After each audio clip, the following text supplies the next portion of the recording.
sequels are a funny thing. Either you get something that builds on what made the original so beloved and adds in some new ideas at the same time, or you completely miss the point of what made that older entry or entries so endearing to begin with. But in a medium as based in iteration as video games, you're bound to get more hits than misses. Warhammer games are no exception. You have the absolutely wonderful Dawn of War games getting a disappointing third entry, the Total Warhammer games building on each other in every way, the Fat Shark Vermintide games being a great 1-2 punch that apparently dropped the ball with Darktide, and that's just within the last 10 or so years. Which brings us to the topic of this week's video, Warhammer 40,000: A Space Marine 2.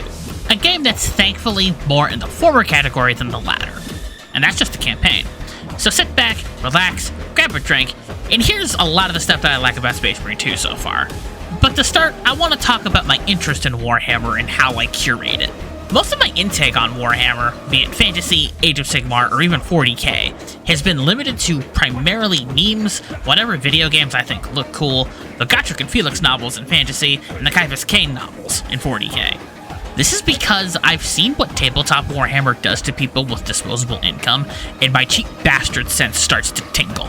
Plus, it's a collection of settings that I prefer to just jump in and out of when I think is convenient.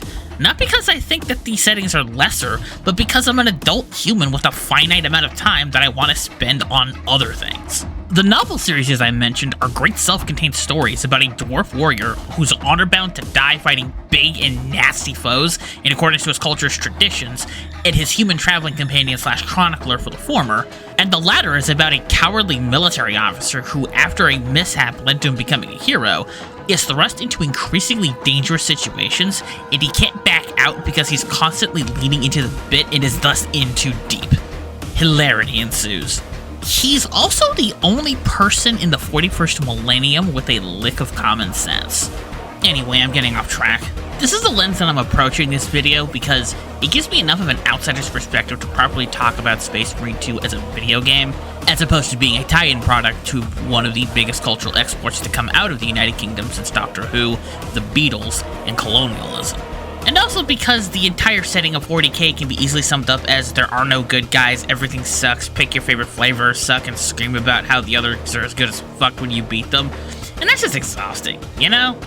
Okay, that was a bit much. Fantasy and AOS don't have nearly as much of a problem with that as modern 40k, because Warhammer 40k was originally envisioned as a satire of UK politics in the 1980s, specifically Thatcherism and fascism, but I'm getting into Pepe Sylvia territory, so I'm stopping because that's a discussion that requires me diving into 40k on a level that I simply refuse to. I will say this though, Space Marine 2 is a pretty good video game. The main reason I got interested in Space Marine 2 was because it was a sequel to a video game I really liked when it came out 13 years ago. Jesus Christ, I can feel myself aging while saying that. Space Marine Numero Uno was a fun video game. It wasn't quite the level of Gears of War in terms of mechanical polish, depth, or consistency, but it was the quintessential Xbox 360 game. You know the one. The kind of game where you would take a weekend to beat the campaign, play some multiplayer in between sessions of whichever Halo or Call of Duty game was out at the time, and then never think about it again. The era's 7 out of 10. And the best example of Space Marine 2 being a really good example of this is in the campaign. And I want to try something different. I'm going to be going more in depth than I usually do for these videos by focusing on the campaign this week and the PvE co-op / PvP next week. Sound good? Awesome. The campaign of Space Marine 2 is the major selling point and is set up as thus. You once again find yourself in the power-armored boots of Dimitri and Titus. God, it feels really weird knowing what his first name is. He was the protagonist of the previous game and captain of the Ultramarines 2nd Company. Following him and his squad stopping an orc invasion that segued into a chaos invasion, he was taken into the custody of the Inquisition. Nobody expects the Spanish Inquisition! No, not those ones, but the Inquisition of 40k might be just as incompetent. After that, he spends the next 2 centuries getting tortured by the Inquisition, freed because the guy who suspected him of heresy was in fact a heretic, and he joined the Death Watch, the Imperium's elite faction of alien hunters. After all that and years of service in the Death Watch, he and his squad are sent on a mission to the planet of Kadaku to help a regiment of the Imperial Guard fight off an invasion by the Tyranids, the setting's rampaging horde of alien locusts that may or may not be the inspiration for the Zerg in StarCraft. After his team is killed and he's grievously wounded, Titus wakes up on an ultramarine warship and is told that he underwent a procedure to save his life that made him stronger, faster, and more durable. Newly healed and his charge of heresy stricken from the record, Titus, now demoted to a lieutenant, once again serves the Ultramarines to fight off the Tyranids rampaging throughout the system. While Space Marine 2 does throw a lot of setting-specific jargon at you and doesn't really care if you understand it or not, this is primarily a war story. While there are no good guys in 40k, the Ultramarines and their guardsmen allies are presented as almost heroic figures fighting against an existential threat to their existence. Because they are. In the context of the Imperium of Man, these are stalwart defenders of humanity fighting against an unending alien threat, as opposed to how they usually are, which is as the bulwarks of a dying fascist empire. You go into trenches where the guardsmen are fighting, you march into combat with them, some real brothers in arms type shit. But it's not all kumbaya, obviously. This is 40k we're talking about. Titus' squad constantly questions his unorthodox methods and the circumstances of him being sent into the Death Watch, and you see Titus' internal conflict regarding his Death Watch brothers getting killed. There's a lot of good franchise-agnostic storytelling on display, and I gotta give credit where credit's due. There was a lot of stuff happening that I feel if I was a bigger fan of Warhammer, I'd be popping the fuck off at because they feel important, but I just went, oh, neat, and went on with the story. And while a lot of the fan service stuff didn't do it for me, there was a lot of beats that had me going, oh, this is also a sequel to Space Marine, and I can't get into it because of spoilers. Overall, there's some good stuff here, but that's not all the campaign has. There's also the gameplay.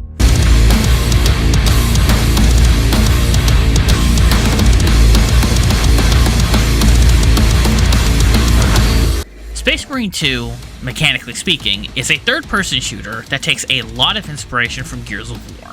The difference is that you don't take cover. No, Space Marines are coated in armor and hate so strong that they are essentially walking battle tanks, so no cover is necessary. You move and shoot with the grace of an armored grizzly bear. You tank shots that would kill lesser men because you are the Emperor's Angels of Death. And on top of that, you are now a Primaris Space Marine, the newer model, so to speak, as a result of the surgery that Titus went through. This is reflected in the armor system. You get 3 stacks of armor at any given time that reduces the health damage that you take, and when you lose all of it, you take way more health damage, and can regain it by executing enemies. The executions are kind of this game's version of the glory kills in the modern Doom games. These incentivize you to run in and kill as many Tyranids as humanly possible, which I like a lot, because the game throws what feels like endless hordes of little buggers at you. Which leads to the melee combat. Melee combat has had the biggest overhaul of all the mechanics in Space Marine 2, and it's done in service to the overall package. You have heavy attacks in combination with light attacks, you have combos now, and you even have parries, and the parries fucking rule! Timing them right knocks a bunch of surrounding enemies away, and when an enemy has a blue ring on them, as shown here, you can parry them to follow up with a pistol shot to stun them and set up for an execution. The combination of this and the massive numbers of Tyranids you fight all lead to it feeling more like a Muso game than a third-person shooter at times, and I'm weirdly into that. Speaking of Tyranids, I should talk about them. The Tyranids are an alien species characterized by their need to just fucking eat everything in their path. And they will do this. They are, like Thanos, inevitable. They're also known for their ridiculous adaptability in combat and come in several distinct types.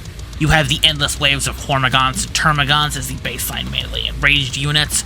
You've got the Tyranid warriors that come at you with massive bone swords, Tyranid primes that swap out one of those swords with a whip.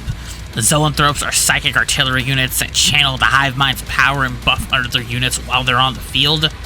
I fucking hate them so much. And there's also the lesser seen but more dangerous Tyranids, like Carnifexes and Lictors with their wind-faced looking asses that can turn invisible, or raveners that tunnel underground and can just grapple the fuck out of you. But what makes the Tyranids so dangerous, aside from their combat capabilities, is their numbers. You just fight so many bugs. Like, so many bugs that Starship Troopers looks at you and goes, damn, I think we got the wrong approach. Eventually, you get to the second act, and you start noticing that some of the weirder stuff going down has been a result of Chaos getting involved, because, of course, it wouldn't be a Space Marine story without Chaos popping its ugly head up. But more specifically, it's the Chaos Space Marine chapter of traitors known as the 1,000 Suns.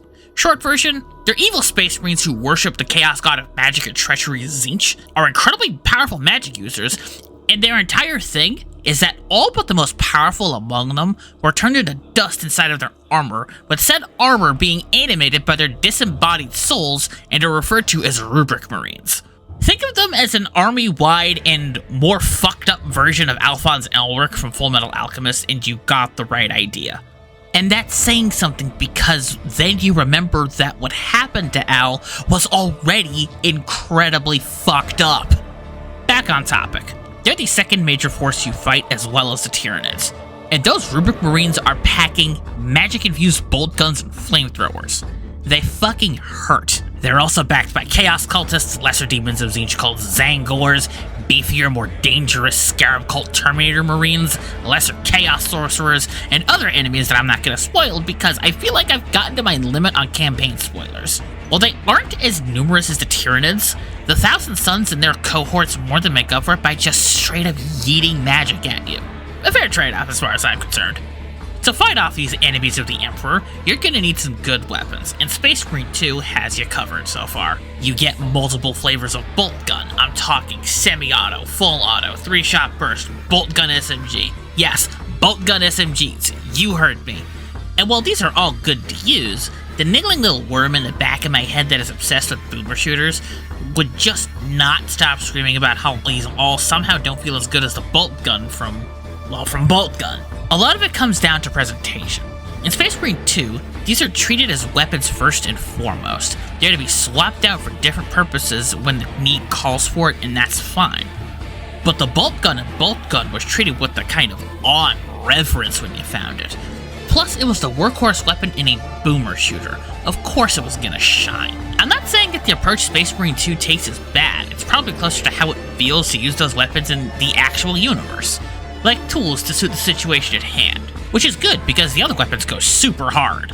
You got 3 pistols to choose from, Bolt, Heavy Bolt, and Plasma, and they all feel great to use when you weave them in and out of melee combat. On top of the Bolt weapons, you have the Bolt Sniper Rifle and Lattice Fusil, which are sniper rifles for the long-range encounters and airport enemies.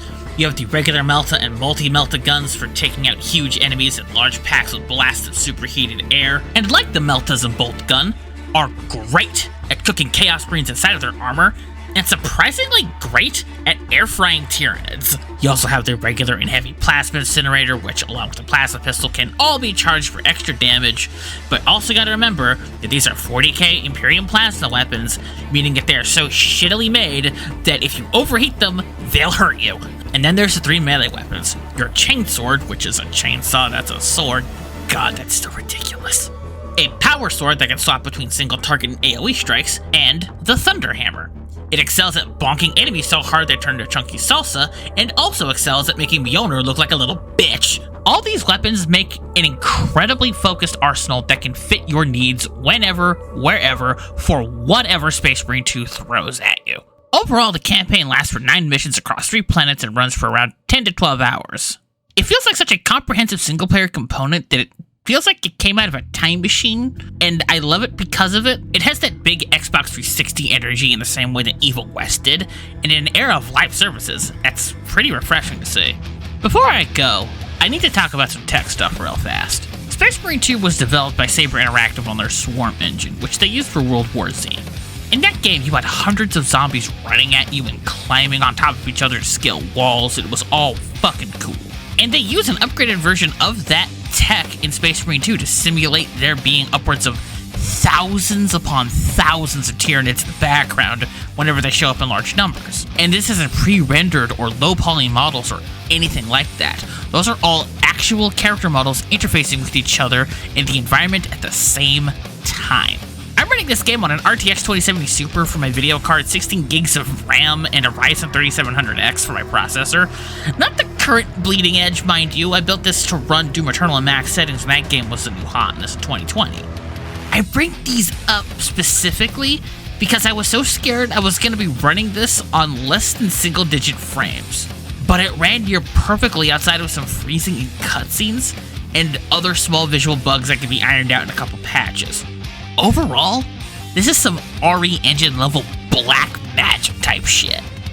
Space Marine 2's campaign isn't the most life-changing thing in the world, but as someone who purposefully limits his Warhammer exposure to these occasional benders, it's a hell of a good time. The changes and additions make for a refined core set of gameplay systems, and the move to focusing on the Tyranids makes for some compelling gameplay in areas. And with the gameplay the way it is, I'm excited to check out the operations in PvP next week. Stay tuned for that next week on these Vox channels. And the Emperor protects. Saber, Focus, GW, hear me out. An Age of Sigmar game where you play as Gotrek and you fight through hordes of Skaven, and it uses the Swarm engine. I look forward to my check in the mail